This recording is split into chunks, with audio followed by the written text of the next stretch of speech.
Pillars of Eternity 2, Deadfire. An excellent successor to an excellent game in the excellent spiritual lineage of games like Baldur's Gate 2, Icewind Dale, Neverwinter Nights, kind of, I guess. Come with me, Nud, the pacifist sword, into the Deadfire as we go on a wonderful adventure.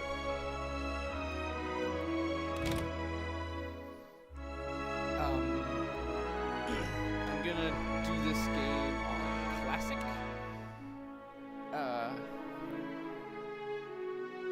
Rather than...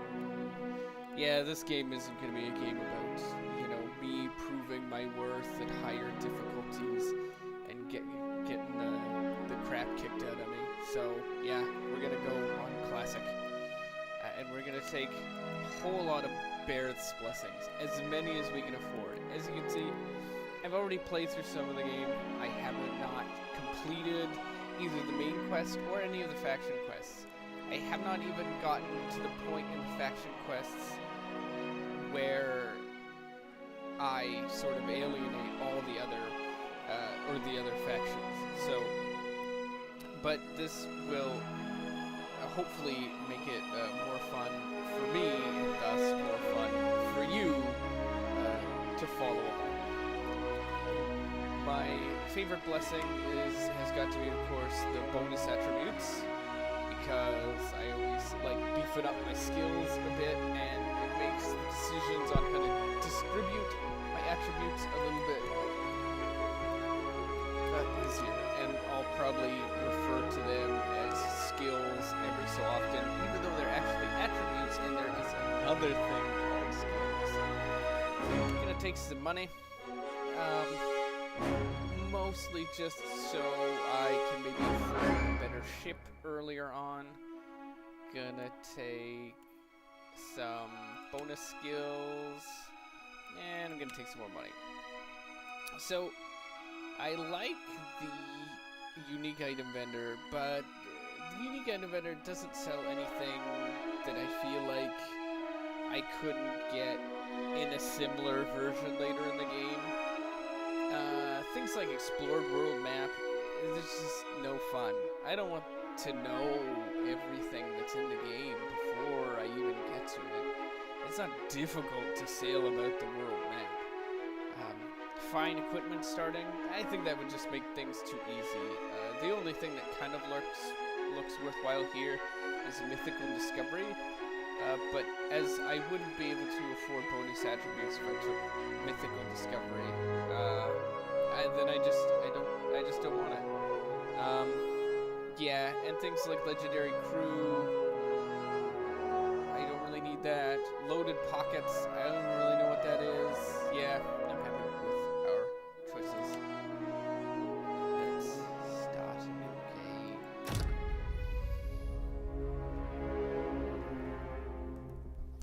game. Sort of like a clogged, kind of a frog in my throat, a clogged throat, I don't know why. So, excuse my signs of the frailties of humanity.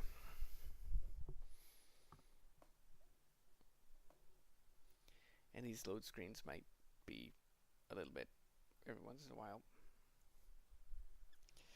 'Cause, yeah, it's just the way it is. And I don't really have anything to say during these screens, 'cause yeah.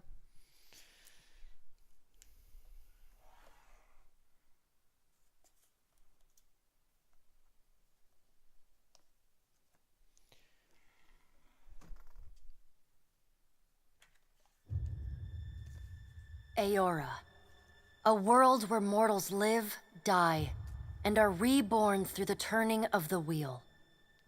The cycle of reincarnation watched over by the gods, and made possible through pillars of a mystical substance known as Audra. 5 years ago, you traveled from your home to the Deerwood, a nation that had waged war against the incarnated god of light, Eothis, resulting in his destruction. the country suffered from a plague of hollowborn, infants born without souls, that many believed was punishment for killing a god. In an ancient, secluded ruin, you witnessed a secret ritual that inadvertently transformed you into a watcher. One who can see and speak with souls. The ritual also gave you horrible visions, waking nightmares of a past life that threatened your sanity. To put them to rest, you pursued the man who had led the ritual, a seemingly immortal agent of the gods, known as Theos Ix Arcanon. With divine assistance, you confronted and defeated Theos, ending your visions and resolving the Hollowborn crisis. In so doing, you also learned the great secret that Theos had protected. That the ancient empire of Anguith had transformed themselves into gods. Your visions finally put to rest, you retired to the castle of Cadnua, built atop a massive statue of pure Audra, where you ruled in relative peace and prosperity.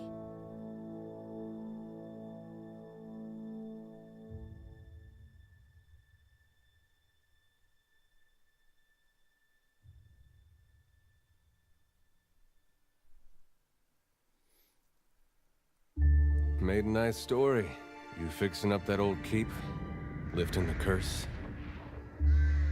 Must have told it 100 times. But something got to gnawing at me. Thinking the spirits there weren't really at rest. That maybe the gods weren't finished with us.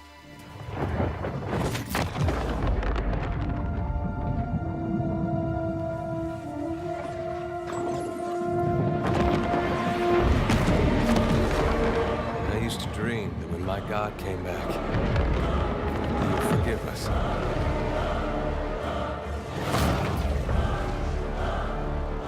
Last the trouble with dreams.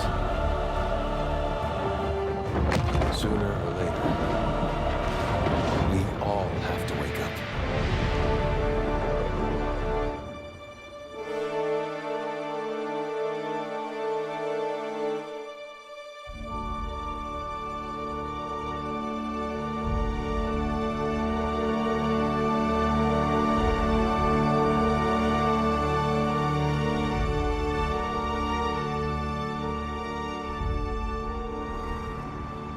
And so you wake to a sleepless world, the in-between of life and death.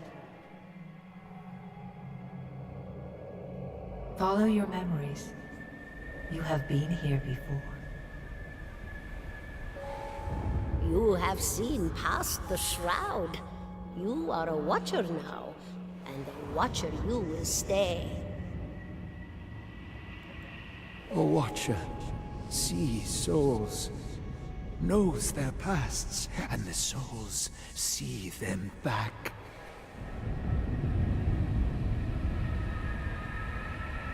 A dubious honor, inheriting a fortress both broken and cursed.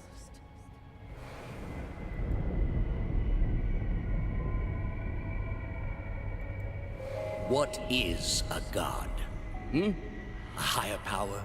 A rewarder of good deeds and punisher of the wicked?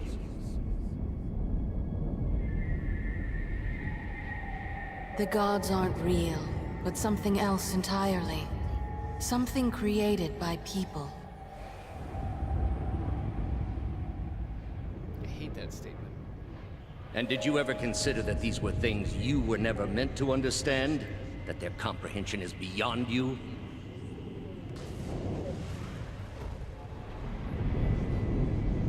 Sentiment that's... Let the world see. Let them decide what to do. Sentiment. Because the gods have not existed all through The wheel has turned again, Watcher. Come.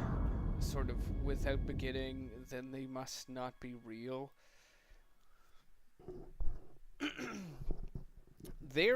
they can be real without having existed since the beginning of time.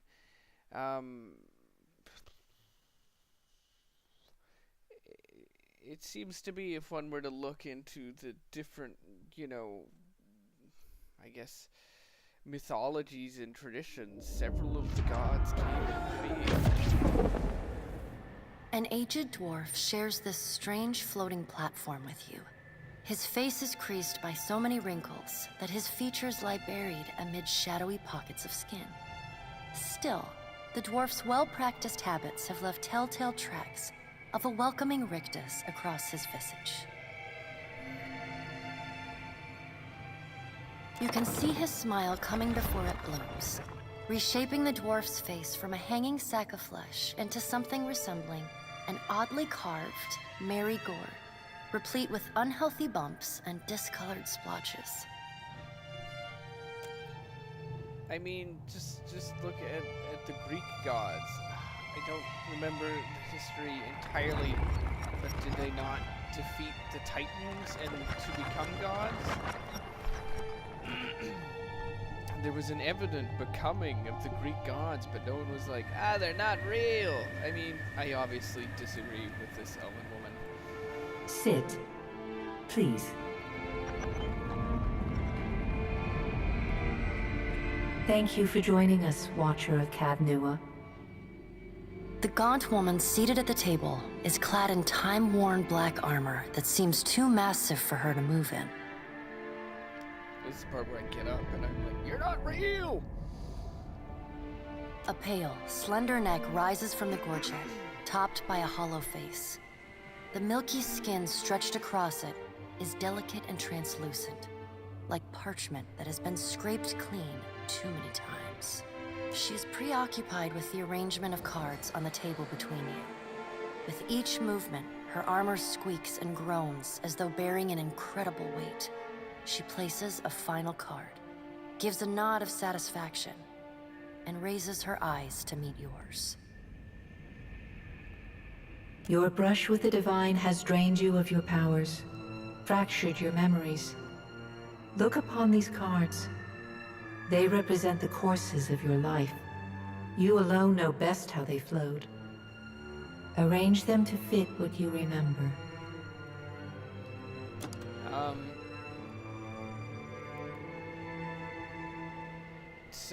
So my character is going to be kind of an extension, but a change from the character I played in the first game. But I'm going to make some changes, and first off the bat, one of those ones is I'm not going to import the save. I don't remember everything I did in the first game, but I do remember that I pledged myself to Galwain. But I played the game as a benevolent soul. And when I was sort of looking through the different gods, pledging what to do in the first game, using the souls to strengthen the Deerwood seemed fair, seemed kind, and, compassionate. Everybody, from children to adults to elders, could do with a good boost of strength. I think I probably looked into Helia's statue, and I was like, why do only the children get to be boosted? But here we're gonna go with Benevolent Soul, because that's the thing. I was sympathetic to their pain and charitable to those who needed help. What was I? No. But I really don't know how far-reaching these histories are. I mean, I guess it would... If it goes beyond just the god you've chosen, I guess it would be sort of... Yeah, you know what? I pledged myself to Galwain, but let's load this. Does everything appear to be in order? Yes. Good. Welcome to the Beyond. I am Berath. One half, anyway. She points a finger in the direction of the dwarf who led you here. Though the movement is slight, her gauntlet squeaks like a rusty hinge. Though in loading this, I don't think that I will have that adorable little Orland that Eld Engrim is drinking to death.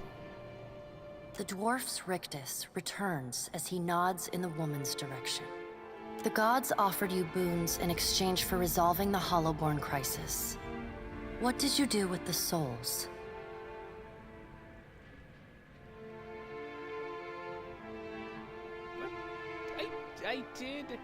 I did strengthen the souls, turn the souls to the wheel, restore the souls, gave the souls to Boudica.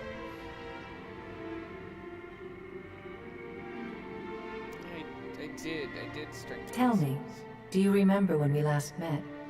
I spoke with other gods in the Hall of Stars and pledged myself to them. You did. She places a card on the table, showing a tall tower with the gods' constellations arrayed around it in the sky. She places a card in the middle of the arrangement, a bell tower with no bell. Her fingertips slowly drag away from the card, faintly creaking as they retreat across the table. You had need of the gods once before. Now it seems we have need of you. The being that occupied Odnua's statue beneath your castle was the dead god, Eothis. Of this we are certain. What we do not know is what his intentions are. Though Eothis stole a large fragment of your soul, you were strong enough to survive the onslaught and enter the in-between. You and he are still connected. He has chosen a body made of living Audra, perfused with the power of thousands of souls, including yours. It should be little difficulty for an experienced watcher to find him. I interrupted her. Not patient. Am I dead? No, but neither is your body truly alive. Your lungs draw breath, your heart pumps blood, but your flesh is as soulless as a Hollowborn. That is, until I return you. She delicately places a card upright on the table. The art depicts souls flowing out of a pillar of Audra. Well, I'd like to find him as much as you would. He destroyed my castle and killed who knows how many people around it. I know. It is my business to know. 322 in Cadnua and your surrounding lands. She's got like a register. The Deerwood, Cadnua. Names entered into a log. Names? I guess when you move on, you're like maybe souls have numbers. Yeah. Because they seem to be quantifiable in this game. Their souls remain in Eothis still. You have the power to save them. Serve me and I will return you to your body. Or don't, and return to the wheel. Let's get on with it. Good. Before you return to Eora as my herald, you must remember who you were, the last whisper of life and death.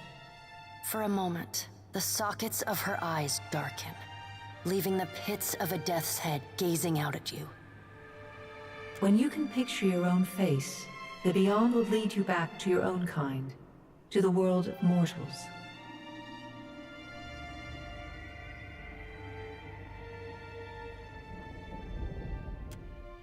Alright, here we go. This is not going to be an especially short character creation. And this is because my whole intention in this Let's Play is what got me into Pillars of Eternity 1. And that was sort of like the role-playing aspect of it.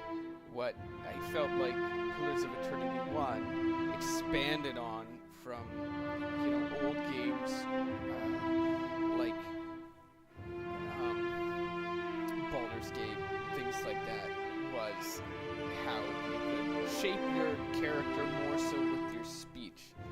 I remember early on in Pillars of Eternity 1, there there was a part, I noticed some parts where you had speech available to you if you were a priest or a paladin, and I was like, wow, that's really cool, class-specific speech.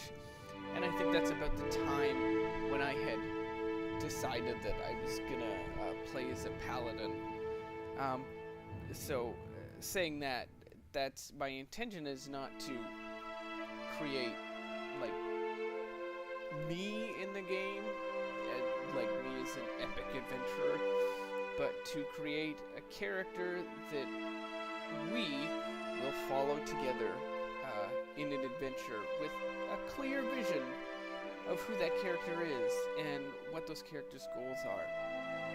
I created and did 10 videos, which I never uploaded and will never upload, of a Priest of Berath. But I decided to start over because I didn't have a clear vision of who that character was, and in fact why that character would give a crap about any of the factions and their intentions and their wishes, the Deadfire. So we're gonna be female. In the first game, I was a moon god-like of Orlan lineage, Orlan descent, I guess, because my parents were probably Orlans. And this is one of the major things I'm changing, because one, my understanding is that the godlikes, the godlikes, especially the moon godlike, that their healing ability is kind of a little bit nerfed in this game. It doesn't I guess it doesn't scale. You just heal like a base set of hit points, and boom, that's it. So that's like sort of the practical reason. But the other reason is that, well, I like the godlike. She just seems a little bit too otherworldly, a little bit too divine, and in that sense, just a little bit too unrelatable. I want a character that we can relate to. But I still want to be an Orlan. And because the wild Orlans are a little too furry, and because I like minor threat, I'm going to be a Hearth Orlan. I'm going to go with single class instead of multi-class, mostly just because I like having the later spells. I like having access to the best skills and best spells. I'd rather that my party each does like one thing really, really well, rather than people that are doing like two things kind of okay. But I might multi-class some companions later. We're going to be a Paladin.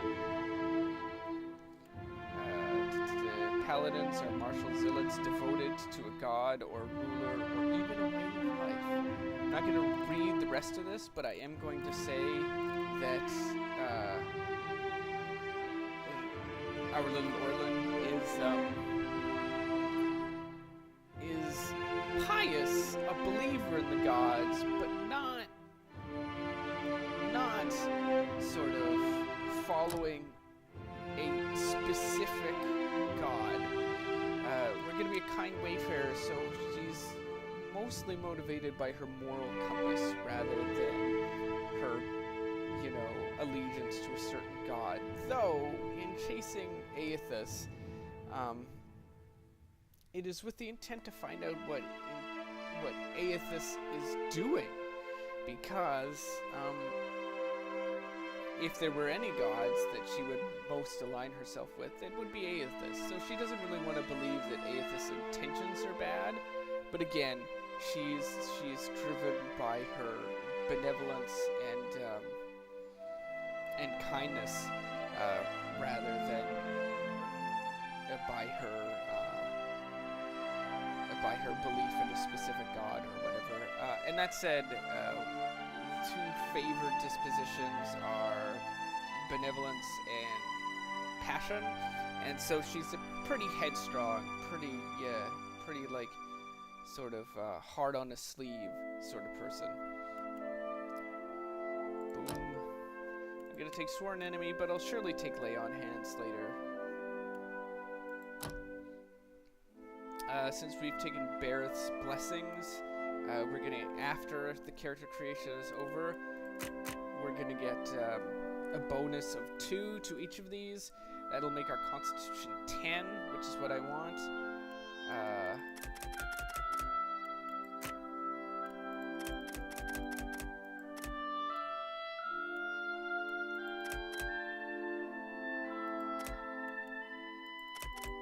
There we go. This is what I'm going for. When all is said and done, might will be 18. I want to deal more damage than take damage. My intention is to defeat enemies quickly. And also, the one constant in my party is going to be the charming Eothasian Adir from the Tierwood. He's going to be my tank. He's going to be a fighter and a tank. And we'll see him. He'll be the first companion we get. So this is why I'm dropping Constitution to 10. I'm going to skip over Dexterity and Perception for a second. Intellect, 15. I feel like that's pretty good. I'm not really looking to expand my area of effect beyond Adir, who will almost always be right beside me, and the enemies that are right in front of us. And we'll like one of our skills blinds them and makes them feel flanked. What is it? Blinding enemies in the immediate area. So there we go. So that's what we want to do. And things like Flames of Devotion and its healing abilities. I'm only really looking to heal Adir and myself and any other melee character who happens to be in the vicinity. I'm going to travel with a healer, either the druid that we can get in the capital city, or mostly the Acolyte of Gone, which we'll get in the first port city.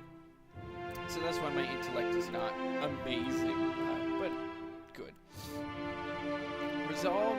Some people, when I'm browsing around on the interwebs, as I do for advice on how to create a competent character, some people don't really support boosting Resolve up that much, and people also don't support dumping Resolve. I'm taking Resolve in high levels for 2 reasons.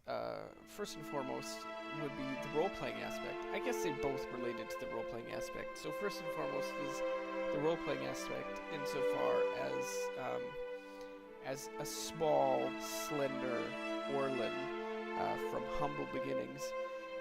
She sort of trudges on through all of her adventures based on her steely determination, and it's largely why her companions admire and follow her as well.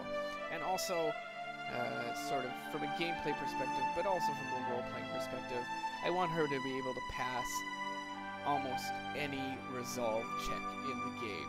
And I haven't run into a lot of them, but I just want her to pass that. Bumping up, these two will be 14 after all is said and done. Bumping up Dexterity and Perception is just because I don't want to take forever to execute any actions or abilities, because that's just annoying. Like, the fight is over before I can get off whatever I'm wanting to do. And Perception is when I'm using those abilities that cost high zeal. It's just really annoying to have them miss, and you still lose the zeal points, and your ability didn't connect, and it just sucks. So yeah, I'm pretty happy with that. I hope I'm pretty happy with that. We're going to be from the Expendable Plagues. In the first game, I wasn't as concerned with what my culture was, outside of whatever bonus ability it gave me. But here, of course, it doesn't really matter. If I wanted to be from Brautai, but I didn't want the Constitution. I could just drop the Constitution 1 point, put it into something else, knowing I would receive a bonus from culture. But Exmetal Plains also plays into my character build, and she's an Orlan, so that's where she's going to be from. My story for her is that she is born to a loving, humble family. Her mother's family are mostly farmers, and her father's family are farmers too, but also scholars, and she's going to be a scholar as well. So her mother's family is, just mostly a family of farmers, and her father's family, both men and women, many of them go off to universities, but ultimately, many times, end up just coming back to the family farms to work them, albeit building larger and larger studies at the main farmhouse, where they can spend their leisure time studying. So really, they're people that do their studies for the sake of education and the expansion of knowledge, rather than to become academics or researchers or authors. They're not really driven to sort of make a name for themselves or large contributions to any of their studies, though some have done research in correspondence for different universities. And the thing about it, she became a kind wayfarer when a dwarf from either Old Valia or the Valian Republics passed through, and he was evidently, from what all could see, was well traveled, and some of the academics at the university turned up their noses at him. He was a little smelly, his armor was a little bit worn, but our little Orlan was greatly curious about the dwarf and his strange accent and way of speaking, and she sought to get to know him. She's not shy. She's an outgoing girl, and she would ask him questions, who he was and what he was about, and he was rather quiet about the information he wanted to give. He said he was just a sort of a hired mercenary to protect a merchant's caravan, and they were setting out along the road in a couple days' time, and she wanted to join him on the road, but he said no, stay at the university and keep learning. But she had become so tired of combing through books and these sorts of things, and so he left the town without her and came back in a few weeks, and at that time, after a few weeks, had proposed that she accompany him on his travels without reason as to why he had the change of heart. It was through this that she began to learn that he was a kind wayfarer paladin and was to become her mentor, because she didn't know much about fighting or arms. He taught her these things. She said goodbye to her parents, who were sad to see her go, but understanding. And she traveled with him until he felt she knew as much as she needed to know to survive, and sent her off to do good on her own. And so, also as a note, why I want to be a scholar instead of a laborer, there's sort of like a role-playing aspect in the game. I have found in the game that most of the factions are extremely opportunist. Some of them kind of go by the guise that they are doing it for the greater good, but they're doing it for the greater good, but the Valiant Trading Company is still gonna make bank, and the Royal Deadfire Company is saying, oh, we're here to help the Juana, but at the same time, we're here on our own colonial expeditions as well, And the pirates are, of course, pirates. Mostly, the scholarly background comes into the pirates in the fact that she does not like piracy, our little Orlin. She doesn't like piracy, but having the history background can help her to have a more complex understanding of the pirates, at least the old salt of the pirates, as being, you know, nobles from old Valia. And she might just be willing, we might go on a few pirate quests without feeling like we're contradicting the nature of the character, because she has a curious and, you know, sort of complex idea of who the pirates are. We don't just have to, like, kill all of them flat out. So, there we go. But she still doesn't agree with the pirate lifestyle at all. We're gonna do dual wielding, because that'll be fun. I think I want to go with a sword. Kind of want to go with, like, a hatchet. I don't know if there's any good hatchets in the game. I think I'm going to go with half sword, first of all, because there's a lot of half swords in the game. A lot of decent half swords.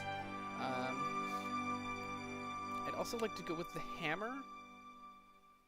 Do I want to go with the mace? Rending Smash. What does Rending Smash do? Oh, yeah, Rending Smash. The character swings the mace with massive force, damaging the target's armor at a cost of recovery time. Or strike with heavy piercing attacks, gaining additional penetration at the cost of recovery time. I think we're going to go with a mace to start off with. My goal, well, perhaps not the most efficient goal in all the world, is to get all of our damages in, all of our different types of damage, since we'll have the slash and the pierce from the sword, and we'll have the crush from the mace. So, yeah. Do a club. I don't want to do a club. And also, I know that there's a unique mace we can get in Nekata. Yeah. Because I want unique weapons, you know. They're cool. Now it's time to choose how we look.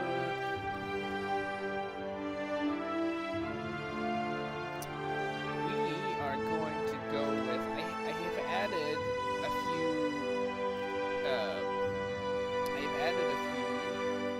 images, mostly that I found on, like, the Obsidian forums. I added this one, this one. But in the end, I'm actually gonna go with a stock one that was already here. I was gonna go with this one, but I don't know. She just looks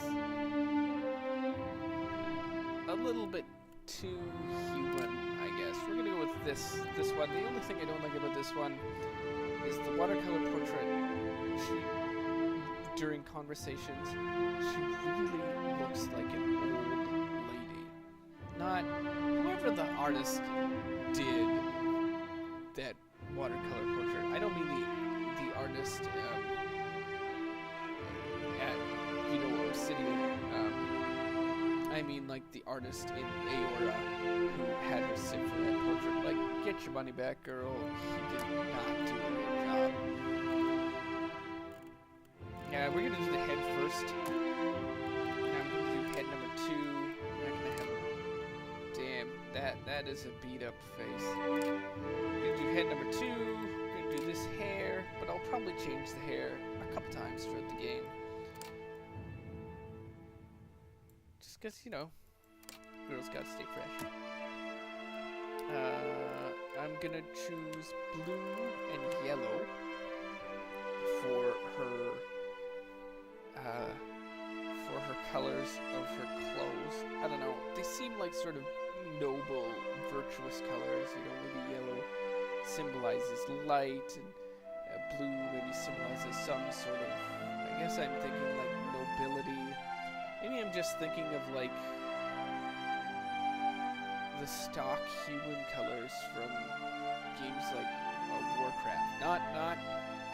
Not WoW, before WoW, like Warcraft 3 specifically. I believe in Warcraft 3, the humans sort of stock color in the campaign, and like I forget who the Paladin's name was. Not the Paladin that becomes the Death Knight, but the Paladin. The Paladin is sort of like a guide. That's what I'm thinking of. Oh, a little bit of a brighter yellow. Oh yeah, I kind of like that darker yellow. The hair is going to be. Oh, this is the skin. The skin is going to be yellow, a little bit of red. A little bit. I like a little bit of red. Yellow and red. There we go. The hair is going to be yellow and blue. I like a little bit of blue. I don't know why. I just like a little bit of blue. Gray or not gray or brown. Not gray. Not too red. Lighter red. No blue. I just throw back to the godlike. Eyes gonna be blue. I know that her eyes obviously are blue here. They're like brown, but who cares? My eyes are blue, so.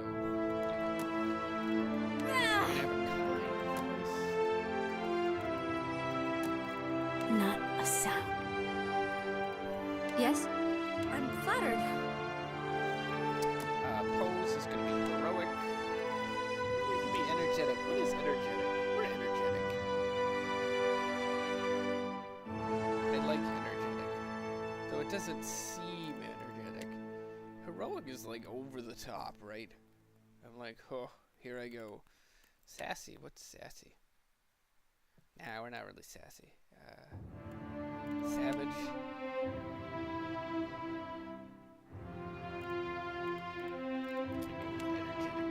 Energetic.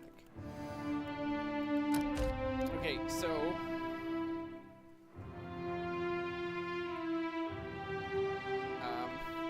we're going with sort of the language inspiration. She was Tilly in the first game you saw. In this game, she's going to be Yolotli. I will probably not say that name very often. I'm trying to be as lore-friendly as possible. And my understanding is that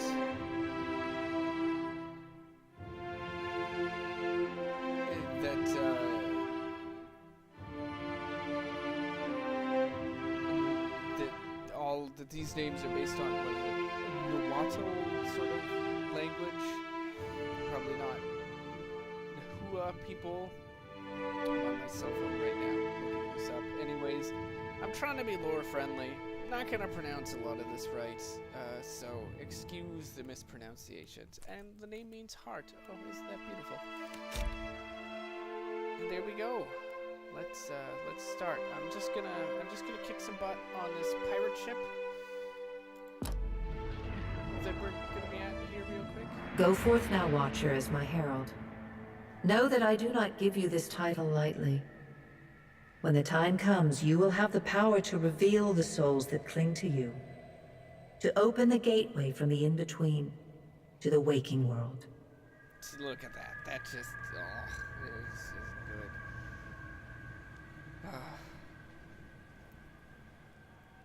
We're gonna beat the pirates, get on the beach, and then we'll be done with it for this video. Find Eothis. Learn his plans. When I have cause to talk to you, I will summon you. With a quick gesture of her hand, you feel a sharp pain in what would be your chest. The pain continues, intruding deeper into your soul. Looking down, you see a small lump of darkness roiling within you. The darkness lingers there, but the pain abates and fades entirely within the span of a few seconds. That's not cool. I never really paid attention to this part well enough. Though, I can see why every time Zotti's like, I see a darkness within you. Like, A chime. Do not fear, Herald. Oh. It will not harm you unless you choose to cross me. I trust it will not come to that. Her gauntleted hand gestures to the dwarf, hovering nearby. She's booby-trapped me. Oh, that's not cool. The dwarf nods, contorts his face with his odd smile, and gestures to a new door. See, considering very polite dwarf, considering my lack of focus, The creases of the dwarf's face tighten into a smile as he gives you a courteous nod. frankly, I wish that they had paid this girl to narrate all the descriptions throughout the game, because you're gonna have to hear me narrate the descriptions. This is not gonna be. She has a very nice voice, pronounces everything very clearly. But yep, you're just gonna have to listen instead.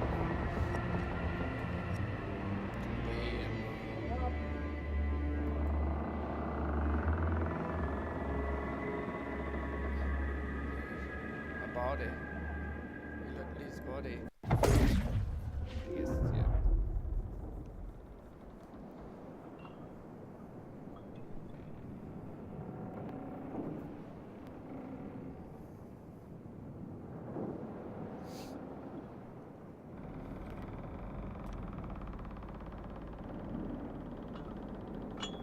The return to your body feels like waking after a fitful drunken sleep. The rocking of the ship sends pain jolting through your limbs.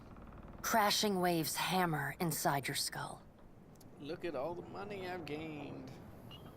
Adair watches over your body with a glazed look, taking long, even tokes from his pipe. At the first movement of your chest, he starts. His gasp, mid-puff, sends him coughing and straining for breath. No, there's no way. You're awake. What are you doing awake? How are you feeling?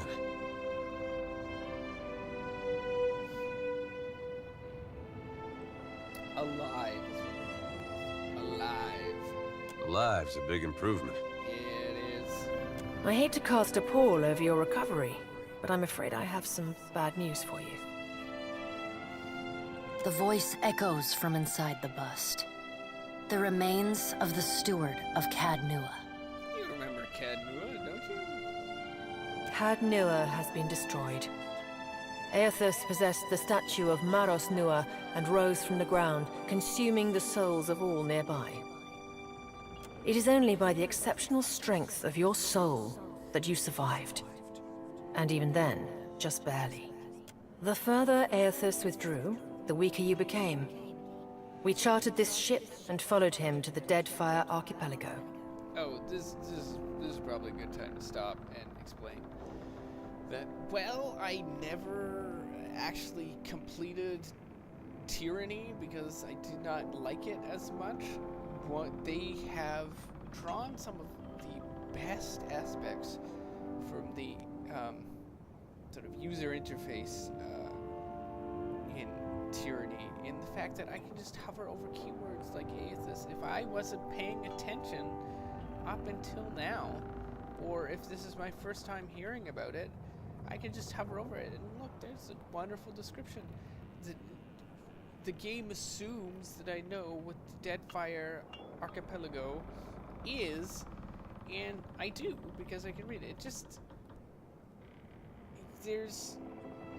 In a good fictional world, there's just so many, like when the Valians use little keywords from their language, you don't really have to have read through pages and pages and pages of either some Wikipedia thing or I guess some Wikia thing or, in-game books, because you can just hover over it and there's like a lot of assumptions that can be made about what the character knows without the player actually knowing it. So I really like that. I know not how, but it seems he has retained a piece of your soul, and proximity to it has brought you back. I know. How could you know all that? You've been faking on us. He pokes at your shoulder with one finger. See, there she is. I don't know when she stops talking. Misfortune's brewing topside. Migrants fires the captain stirs. An older man with ale sour breath rubs his bloodshot eyes and stares at you. God. He is also a devoted follower of Magran, and just like Durance from the first game, they are an ugly bunch. Goodness gracious. Magran is definitely not the god of vanity. Engrim, the smell of drink on your breath could wake the very dead. Now what's this about? Pirates. They're demanding parley with you, Captain. I know this is asking a lot, but you better arm yourself and get on deck. Should be some gear in there. He indicates a nearby wardrobe. Cool. I got my stuff. What do we got here? Yeah, this is everything I ever wanted.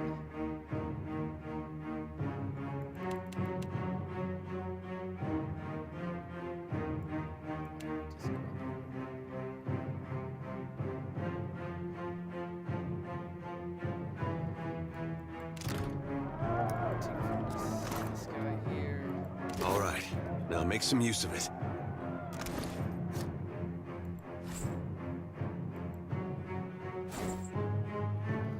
Yeah, that's gonna be kind of a contradiction. I'm gonna wear heavy armor,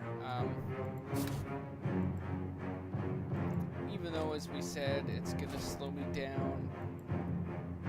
Or whatever. I'm gonna wear it. I'm a paladin. I can't much think of a paladin in heavy armor. I don't know. I'm just gonna wear it. Let's just do that. The pirates of Deadfire are notorious. I suggest you deal with them quickly.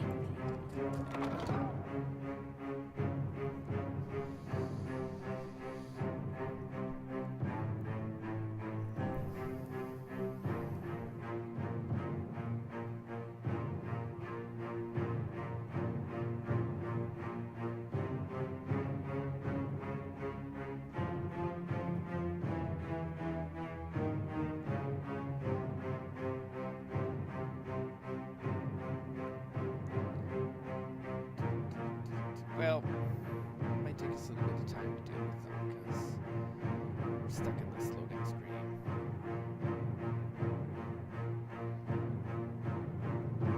Oh no, here we go. Binwis. Well, what have we here? A little sloop? Lost and alone in the storm? Sir, brutish looking captain stands stiff back before his friend. He scowls as he assesses you. His hair, dripping about his ears. I'll be taking your ship now, if you don't mind. And especially if you do. Well, at least he asked. I am a gentleman of fortune. The captain shrugs, before pitting the slow murders. Give her up easy, and I'll see you get a swift death. It'll be bloody and agonizing, sure. But at least it'll be quick. Okay, I've turned on all the indicators of what aligns to which disposition for a couple reasons. A, it helps me to shape my character. That said, well, we can't choose it here. In shaping Yolotli's personality, we're going to be, first of all, benevolent. Second of all, passionate. Because sometimes passionate is more like very headstrong, possibly very violent, possibly very brash. I'm not always going to take the passionate responses because they don't always match up with Yolotli's disposition. But, you know, we're also going to be clevers, you know, we're kind of a spunky little ornament. we're gonna choose clever sometimes, and most of the time, I think sort of pass speech checks a lot of times with either diplomacy or intimidation. But intimidation is often linked to aggressiveness, and we're not really gonna play aggressively. So we're gonna pass most of our speech checks with diplomacy. But diplomacy here is not gonna do anything for us. So we're gonna say the storm's pretty loud. Did you say you're surrendering? How strange. And then he's going to wear his breeches on his head and dance for us? Did I hear that right? Yeah, and he's pretty clever. More clever in this game than he was in the last game. It's pretty cool. Aye, but the breeches are gonna be stitched from your skin. Ew, it's really grim. You got a smart mouth on ya. Careful. That'll get you killed faster than any blade. He grins to show crooked teeth. Listen up, mates. He cracks his neck and addresses his crew. I'm off to spear me a bigger fish. One with sharper teeth like. I'm trusting you lot not to cock this up. Don't damage the sloop when you take it. Play with the crew if you'd like, but don't bring me any prisoners. None that are alive. You heard, Benwith! After!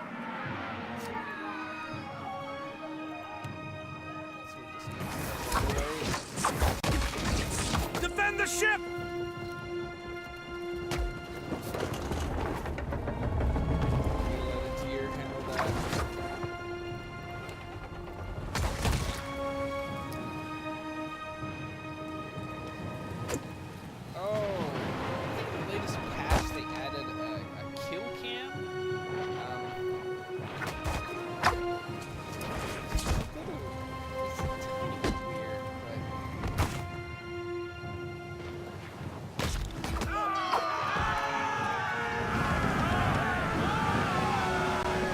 Picking up! Take cover!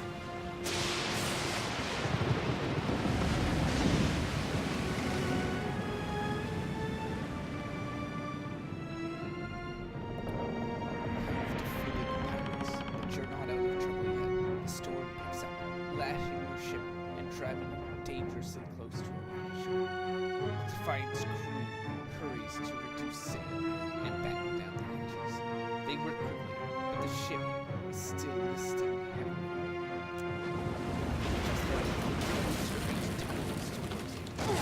Gathering speed on the rain-soaked deck. It misses you, but knocks Tupek, one of your deckhands, off his feet. Defiant screams as Tupek pitches over the side. He grabs onto the rail, but his fingers are slipping. He cries out for help.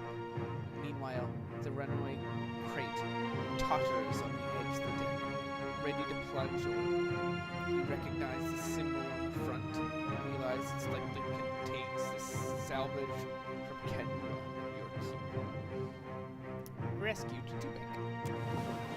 Grab Tupek's arm, just as his grip fails. For a moment, he hangs suspended over the roiling sea. Then, with a mighty tug, you pull him back onto the deck.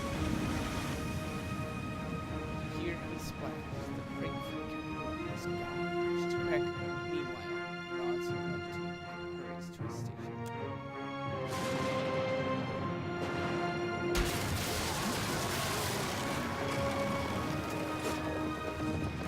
Meanwhile, the storm is driven shore. A flash of lightning reveals your treacherous coastline and Eothis striding into the distance. The lookout barely has time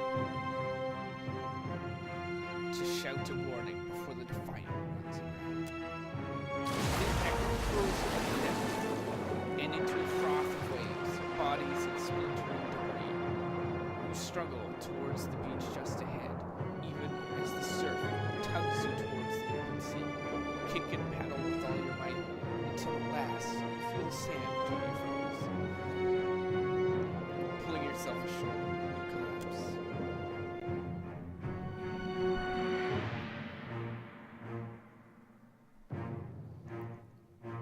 I've saved the crate before with another character. just as sort of a trial. You get assassin's gloves. I forget what the upgrade, but when I saw the unique item you get, I thought, typical. It's really typical, right? You sacrifice you care more about your personal possessions than your shipmate, so why would you not get kind of creepy, morbid gloves?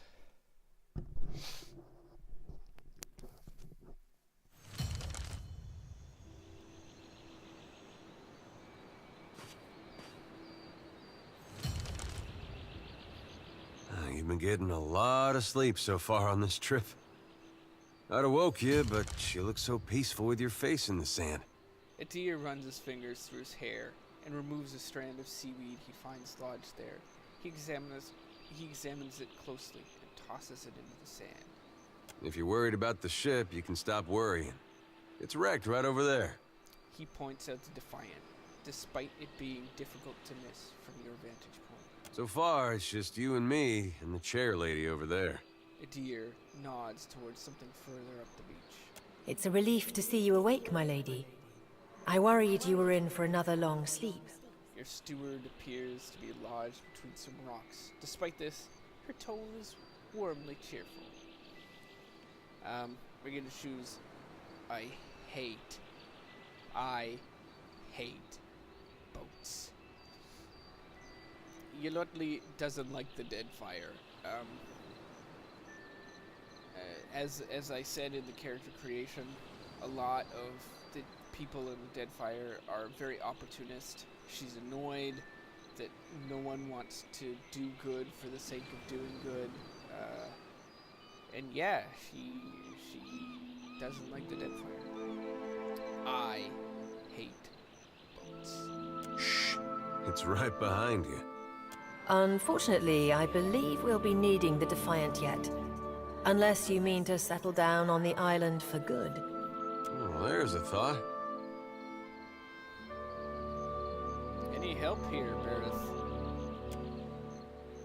There's no reply, save the calling of the gulls and the constant crash of water upon the shore. I'd shout for Eothis, but I'm worried he'd hear me and come over. What do we do now? It is your decision, but Eothis still holds a piece of your soul. He was moving inland last I saw of him. I rather think he will have been hard to miss. Which piece is he holding? Let's see about the other survivors. And somehow we gotta get the ship repaired. I don't want to be paddling out of here on a salvage raft. For now, I'd say your best bet is to find some sign of civilization. If nothing else, we may be able to hire on a shipwright. My lady, if it is not too taxing, could you explain how it came to pass that you were returned to us? Okay, definitely, we're gonna choose reborn. Squint dramatically while looking out of the ocean. I've returned as the Herald of Berath. I'm on a special mission to find Eothis and learn what his plans are. Number 3, it turns out that the gods are too dumb to figure out what Eothis is doing, so they sent me back to figure it out. She's never gonna choose the anti-god, anti-religious answers, because, as we've said, she's, a bit pious, but is generally led by the belief in her order of kind wayfarers and those dispositions. But yeah, I've returned as the Herald of Berath. I'm on a special mission to find Eothis and to learn what his plans are. Sure. I suppose if any mission could be considered special, it'd have to be this one. A perilous endeavor indeed. Castle or no castle, you are still my lady, and I will aid you to the best of my ability. Isn't that nice? Isn't that nice? I don't think she plays as big of a part in this game. I haven't talked to her all that much. She's like on your boat, and I don't actually enter below deck very often, but it's nice. Well, I suppose we better get a move on. Let's go. I made a deer a swashbuckler once, but he's definitely gonna be a fighter here. And that's it for this one. It's an extensively long video. I took quite a bit of time for the character creation. In the next video, I am going to... In the next video, I'm going to try and keep it shorter, and maybe just do like a really little quick introduction on the beaches for anyone that just wants to skip over this video, because it was long, and not everybody loves going over the character creation. So, until next time, roll credits.